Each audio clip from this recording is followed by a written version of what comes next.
آئیے دیکھیے وہ کیا وجہ ہے کہ نماز پڑھنے والے، روزہ رکھنے والے، حج کرنے والے، زکوٰۃ دینے والے، صدقہ دینے والے، جہاد کرنے والے پھر بھی اللہ کی جہنم میں داخل ہوں گے، پھر بھی وہ اللہ سے معافی کا پروانہ نہ پا سکیں گے، ان کے نامہ اعمال ان کے دائیں ہاتھ میں نہیں آئیں گے؟ کیوں؟ کیا یہ ہو سکتا ہے انسان نماز پڑھے اور جہنم میں جائے؟ انسان روزہ رکھے اور جہنم میں جائے؟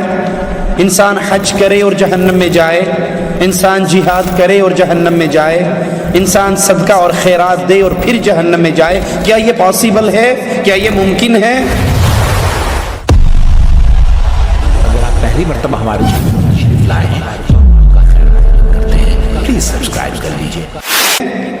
ہاں میرے پیارے بھائی، اگر نماز پڑھنے والا، روزہ رکھنے والا، حج کرنے والا، زکوٰۃ دینے والا، جہاد کرنے والا لا الہ الا اللہ کو نہیں پہچانتا، محمد الرسول اللہ کی مفہوم کو نہیں سمجھتا، تو اس کی نماز، اس کا روزہ، اس کا حج، اس کی زکوٰۃ، اس کا صدقہ و خیرات اللہ کے دربار میں اس کے لیے ترازو ہی نہیں لگے گا، اس کو تولا ہی نہیں جائے گا اگر اس کے پلے میں دو چیزیں نہیں ہیں۔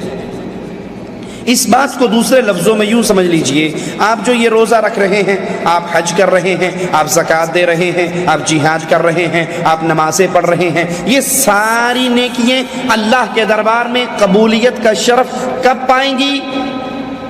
کس کی قبول ہوں گی؟ بنیادی شرط جس کی اللہ سے محبت ہو، جس کی اللہ سے دوستی ہو، جس کا اللہ سے رشتہ ہو، جس کا اللہ سے تعلق ہو، اس کی تو یہ محنتیں اللہ کے درگاہ میں، اللہ کے دربار میں قبول ہوں گی، اللہ ان کو پسند فرمائے گا۔ اور جس کی اللہ سے دوستی نہیں، دشمنی ہے، پیار نہیں، نفرت ہے، اپنا نہیں پرایا ہے، تو پرائے کا ہدیہ کوئی قبول نہیں کیا کرتا۔ اللہ کی دوستی کس سے ہے؟ جس نے اللہ کے نبیوں کی بنیادی اور پہلی دعوت کو سمجھا، یہ اللہ کا پیارا ہے۔ محمد الرسول اللہ صلی اللہ علیہ وسلم سفر سے لوٹ رہے، رات جنگل میں پڑاؤ کرتے ہیں، فجر کے وقت ایک چرواہا جو جنگل میں بکریاں چرا رہا ہے، وہ اپنی چراگاہ میں ہی کھڑے ہو کر آواز لگاتا ہے، اللہ اکبر، اللہ اکبر۔ رسول اللہ صلی اللہ علیہ وسلم جو ہی اس کی یہ بات سنتے ہیں، آپ کی زبان مبارکہ سے جملہ نکلتا ہے، انت علی الفطرہ، تو فطرت سلیم پر ہے، تو جنگل میں رہ رہا ہے، تنہا ہے، اکیلا ہے، بکریاں چراتا ہے، دودھ پیتا ہے، گزارا کرتا ہے، لیکن تیری زبان سے اللہ کی بڑائی کے جملے نکلے ہیں، تو فطرت سلیم پر ہے۔ وہ کہتا ہے، اشہد اللہ الہ الا اللہ، میں گواہی دیتا ہوں اللہ کے علاوہ کوئی الہ نہیں ہے، کوئی مشکل کشا، حاجت روا، بگڑی بنانے والا، اولاد دینے والا، رزق دینے والا، مصیبتیں ٹالنے والا کوئی نہیں ہے الا اللہ۔ آقا علیہ الصلوۃ والسلام اس کا یہ الفاظ، اس کے یہ جملے سن کر فوراً کہتے ہیں، نجوت من النار، تو لا الہ الا اللہ کا اقرار کر کے اپنی جان کو جہنم کے کڑوں سے آزاد کروا چکا ہے۔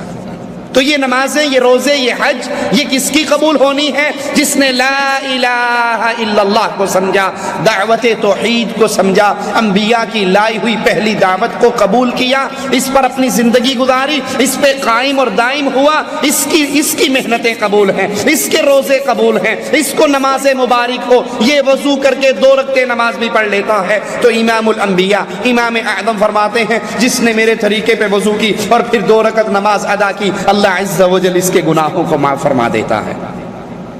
جس نے توحید کے مفہوم اور معانی کو سمجھا، اور جس نے نماز جاری رکھی، روزہ جاری رکھا، حج جاری رکھا، لیکن یہ نہیں سمجھا کہ توحید کیا ہے، لا الہ الا اللہ کی ڈیمانڈ کیا ہے، اللہ کی وحدانیت کیا ہے، وہ نماز بھی پڑھ رہا ہے اور آذان سے پہلے آواز بھی لگا رہا ہے، الصلاۃ والسلام علیک یا نور من نور اللہ، محمد اللہ کے نور کے ٹکڑے ہیں، ہمارے حضرت علی اللہ کے اندر سے نکلے ہیں، فلاں اللہ میں حلول کرتا ہے اور فلاں اللہ میں فنا ہو جاتا ہے، وہ اللہ کو اس کی ذات اقدس میں تنہا یکتا اکیلا نہیں مانتا. اب یہ روزے دار ہے, یہ نمازی ہے, یہ پرہیزی ہے, یہ جہادی ہے, یہ صدقاتی اور خیراتی ہے, اللہ کی قسم اس کی کوئی محنت اللہ کے دربار میں قبول نہیں ہونی, کیونکہ اس نے اللہ کی ذات کو ہی نہیں سمجھا جو اپنی ذات میں اکیلا ہے. عیسیٰ اس کا بیٹا نہیں ہے, عزیر اس کا بیٹا نہیں ہے, محمد اس کے نور میں سے نہیں نکلا. تکاد السماوات یتفطرن من وتنشق الارض وتخر الجبال هدا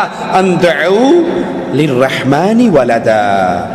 اب جس نے اللہ کی ذات میں کسی اور کو شریک بنایا, جس نے یہ کہا, وہی جو مستوی عرشدہ خدا ہو کر اتر پڑا مدینے میں مصطفیٰ ہو کر, جس نے یہ کہا بے تیدی گال نہ کرمائی مینو الف دی سمجھ نہیں آئی, میم دا برخا پا کے احد احمد دے وچ اتر آئی, جس نے یہ کہا کہ نہیں چاچڑ وانگ مدینہ ڈسے کوٹ میٹھن بیت اللہ, ظاہر دے وچ پیر فریدن, باطن دے وچ اللہ. یہ بظاہر بابا فرید ہے, حقیقت کے اندر اللہ بیٹھا ہے. بظاہر ہمارے شیخ ہیں, حقیقت میں اس کے اندر اللہ حلول کر چکا ہے. یا جیسے مولوی زکریا صاحب فضائل صدقات میں لکھتے ہیں, اے اللہ معاف فرمانا جھوٹا ہوں کچھ نہیں ہوں, تیرا ہی ذل ہے, تیرا ہی وجود ہے, میں کیا ہوں کچھ نہیں ہوں, جو تو ہے وہ میں ہوں.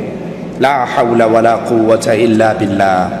جس کا یہ عقیدہ ہوا, جس نے اللہ کی توحید ذات کو نہ سمجھا, جس کے بارے میں کفار نے بھی کہا تھا صف لنا ربک, اپنے رب کی صفات تو بیان کیجئے, آپ کا رب کیسا ہے, کس چیز کا ہے.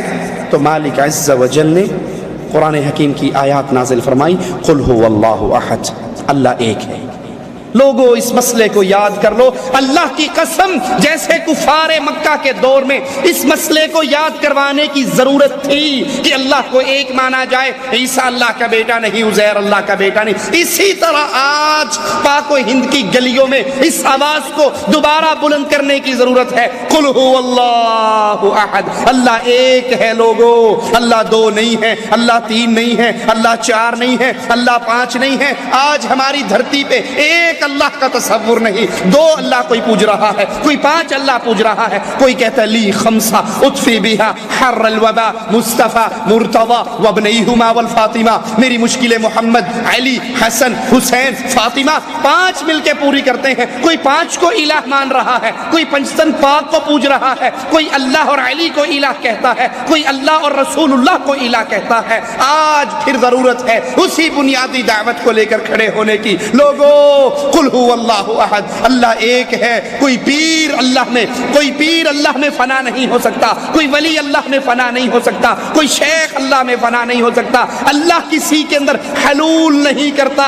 منصور حلاج نے انا الحق کا نعرہ لگایا تو لوگوں وہ منصور حلاج اللہ کا ولی نہیں تھا, وہ فرعون کی جماعت سے تھا. اس نے بھی کہا تھا انا ربکم الاعلی, وہ کافر تھا. یہ عقیدہ, یہ نعرہ, یہ دعویٰ, یہ کفر کا دعویٰ ہے, ایمان کا نہیں. لوگوں پھر سبق یاد کرو, قل هو اللہ احد. اور جس کو یہ سبق یاد نہیں اس کے روزے برباد ہیں, اس کی نماز برباد ہے, اس کے جہاد برباد ہے, اس کا قتال برباد ہے, اس کے مارکے برباد ہیں. اگر اس نے اس سبق کو یاد نہیں کیا کہ قل هو اللہ احد, اللہ ایک ہے, اپنی ذات میں اکیلا ہے, کوئی اس کے نور کا ٹکڑا نہیں ہے, کوئی اس کا حصہ نہیں ہے, کوئی اس میں نہیں گیا, وہ کسی میں نہیں گیا. یہ تمام عقیدے کفر اور شرک کے عقیدے ہیں. اگر یہ پہلا سبق توحید کا یاد رہے گا تو پھر بات آگے چلے گی, پھر نماز روزے کی گنتی ہوگی, پھر حج و جہاد و زکوٰۃ کی گنتی ہوگی. یہ توحید دوبارہ یاد کروانے کا وقت ہے. لوگوں اس دعوت توحید کو دوبارہ بلند کرنے کا وقت ہے کہ اللہ اپنی ذات میں اکیلا ہے. جیسے اپنی ذات میں اکیلا ہے ویسے وہ اللہ اپنی صفات میں اکیلا ہے.